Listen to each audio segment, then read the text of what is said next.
ఇంతకాలం జగన్మోహన్ రెడ్డి సత్యమణి వైఎస్ భారతి మీద తాము చేసిన ప్రచారం అంతా అవాస్తవమేనని పరోక్షంగా ఆంధ్రజ్యోతి కూడా అంగీకరించింది. ఈరోజు వైఎస్ భారతి గారి గురించి ఒక కథనం రాసింది ఆంధ్రజ్యోతి.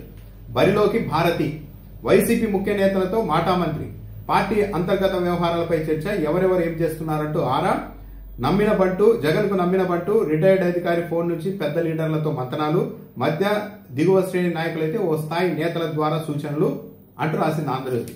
ఇక్కడ వరకు బాగానే ఉంది. సరే, ఆమె నిజంగానే పార్టీ కార్యక్రమాలు ఇన్వాల్వ్ అవుతున్నారా, నాయకులతో మాట్లాడుతున్నారా లేదని మనకు తెలియదు, కానీ సరే మాట్లాడుతున్నారా అని రాశారు. అక్కడ వరకు ఓకే. కానీ కొన్నాళ్ళుగా చాప కింద నీరులా వ్యవహారం. భారతీయ ఎంట్రీపై పార్టీలో కలకలం. భారతీయ ఎంట్రీపై పార్టీలో కలకలం అంట. ఒకవేళ నిజంగానే ఆమె మాట్లాడుతున్నారో తెలియదు, ఆమె పార్టీ నాయకులతో మాట్లాడుతుంటే అది వైసీపీలో కలకలం ఎందుకు అవుతుంది? వైసీపీకి మంచి చేసే పరిణామమే అవుతుంది కదా.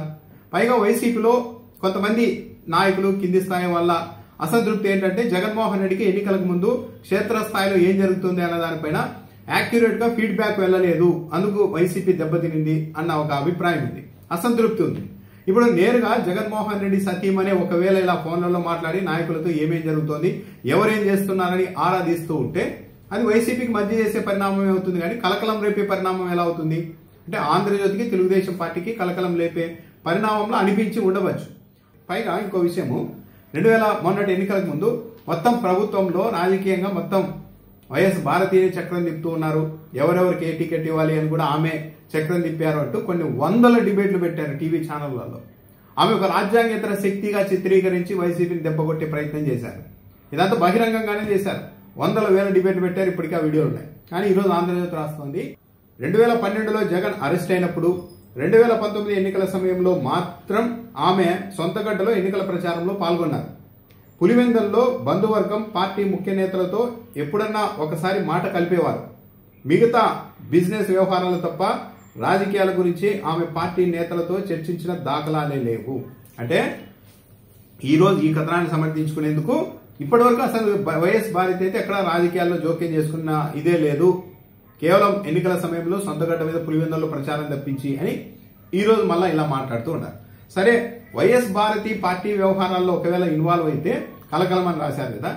తెలుగుదేశం పార్టీ ప్రతిపక్షంలో ఉన్నప్పుడు రాష్ట్ర వ్యాప్తంగా పర్యటించేందుకు కూడా నారా భువనేశ్వర్ గారు ప్లాన్ చేసుకున్నారు. అప్పుడు తెలుగుదేశం పార్టీలో కలకలం అని ఆంధ్రజ్యోతి ఎందుకు రాయలేదు? చంద్రబాబు నాయుడు గారికి అందుబాటులో ఉండరన్న ఉద్దేశానికి నిర్ధారణకు వాళ్ళ కుటుంబ సభ్యులు వచ్చేశారు, అందుకే భువనేశ్వర్ గారు రంగంలోనికి దిగుతున్నారు, అందుకే ఇదంతా కలకలం రేపే పరిణామమే ఎందుకు ఆంధ్రజ్యోతి రాయలేదు? సరే, ఏ ఉద్దేశంతో అన్నారు అన్నది పక్కన పెడితే స్వయంగా నారా భువనేశ్వరి గారే చంద్రబాబు నాయుడు గారికి విశ్రాంతి ఇచ్చి కుప్పం నుంచి తానే పోటీ చేయాలనుకుంటున్నారని కూడా వ్యాఖ్యానించారు కదా. అలాంటి మాటలు ఎప్పుడైనా భారతి గారు మాట్లాడారా? సరదాగా అయినా సరే అదే మాట్లాడి ఉండింటే అసలు మామూలుగా ఉండేదా వ్యవహారం? చంద్రబాబు నాయుడు గారు అరెస్ట్ అయినప్పుడు, నారా లోకేష్ ఢిల్లీలో ఉండిపోయినప్పుడు నారా బ్రాహ్మణి కూడా రాబోతున్నారు రాజకీయాల్లోకి ఆ వార్తలు వస్తున్నాయంటూ ఆంధ్రజ్యోతి లాంటి మీడియా సంస్థలే ప్రచారం చేశాయి కదా. మరి ఆ రోజు ఎందుకు రాయలేదు? నారా బ్రాహ్మణి గారు రాజకీయాల్లోకి వస్తున్నారు అంటే ఇది తెలుగుదేశం పార్టీలో కలకలం లేపే పరిణామం అని ఎందుకు రాయలేదు? అంతెందుకు, సరే ఇప్పుడన్నా వైఎస్ఆర్సీపీ ప్రతిపక్షంలో ఉంది, భారతి గారు ఇన్వాల్వ్ అయినా కూడా ఆమె ఏదో అధికారాన్ని దుర్వినియోగం చేసే అవకాశం కూడా లేదు. కానీ కూటమి ప్రభుత్వం అధికారంలోకి వచ్చిన తర్వాత పులివెందుల జెడ్పీటీసీలో ఏకపక్షంగా రిగ్గింగ్ చేసుకుని గెలిస్తే ఆ తర్వాత అక్కడ గెలిచిన తెలుగుదేశం పార్టీ అభ్యర్థిని స్వయంగా నారా భువనేశ్వర్ గారు ఫోన్ చేసి అభినందించారు కదా. ఆ వీడియోని, ఆ ఆడియోని కూడా బాగా వైరల్ చేసుకున్నారు కదా. భువనేశ్వర్ గారు కూడా అభినందించారని చాలా పాజిటివ్ గా ప్రచారం చేసుకున్నారు కదా. పార్టీలో గాని ప్రభుత్వంలో గాని ఏ పదవిలో లేని నారా భువనేశ్వర్ గారు అక్కడ గెలిచిన అభ్యర్థికి ఫోన్ చేశారు అంటే ఆమె రాజ్యాంగేతర శక్తిగా అన్ని ఇన్వాల్వ్ అవుతున్నారు, ఇది పార్టీలో కలకలం రేపే పరిణామం అని ఎందుకు ఆంధ్రజ్యోతి రాయలేదు? వైసీపీ అధికారంలో ఉన్నప్పుడు స్థానిక సంస్థల ఎన్నికలు జరిగినప్పుడు కుప్పంలోని స్థానిక నాయకులు, కార్యకర్తలకి స్వయంగా నారా భువనేశ్వర్ గారే ఫోన్ చేసి మీరు ఎన్నికల్లో ఎలాగైనా తెలుగుదేశం పార్టీని గెలిపించాలి, చంద్రబాబు నాయుడు గారు చాలా ఆందోళనతో ఉన్నారు అని చెప్పలేదా? మరి ఆమె ఎందుకు అప్పుడు ఇన్వాల్వ్ అయ్యారు? పార్టీలో కలకలం రేగుతుందని ఆంధ్రజ్యోతి రాయలేదు. అంటే ప్రాంతీయ పార్టీల్లో భర్తలు రాజకీయాల్లో ఉన్నప్పుడు భార్యలు కూడా తమ చేతనైనంత సహాయం చేయడం, పార్టీకి ఏదైనా ఉపయోగపడతామేమో అని ఆలోచన చేయడం తప్పేం కాదు కదా.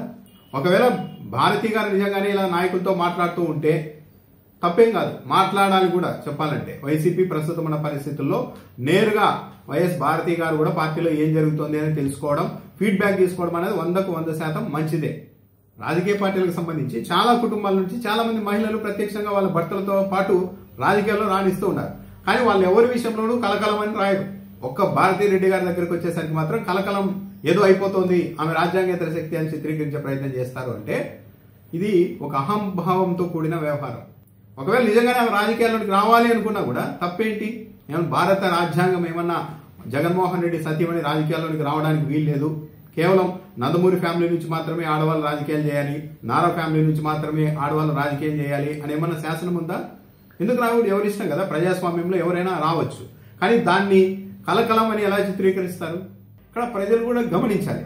తెలుగుదేశం పార్టీకి అనుకూలమని పేరున్న మీడియా సంస్థల వైఖరి ఎంత అహంకారపూరితంగా ఉంటుంది అన్నది కూడా ఆలోచించాలి. తమకు నచ్చిన వాళ్ళు ఏం చేసినా సరే, నారా ఫ్యామిలీ, నందమూరి ఫ్యామిలీలో ఏం చేసినా సరే అదంతా ప్రజల కోసం చాలా గొప్ప కార్యక్రమం, అద్భుతమైన పరిణామం అని చిత్రీకరిస్తారు. అదే తమకు నచ్చని వాళ్ళు, అవతలి వాళ్ళు ఏదైనా చేసినా చేయకపోయినా సృష్టించి మరి ఇదిగో పార్టీలో కలకలం, ఆ రాజ్యాంగేతర శక్తులు అంటే మహిళల్ని అడ్డుపెట్టి తమకు గిట్టని వాళ్ళని కింద పడేయడానికి తొలి నుంచి కూడా ఇలా మహిళల్ని అడ్డు పెడుతూ ఉంటారు. ఎన్టీఆర్ హయాం నుండి ఇదే జరుగుతుంది.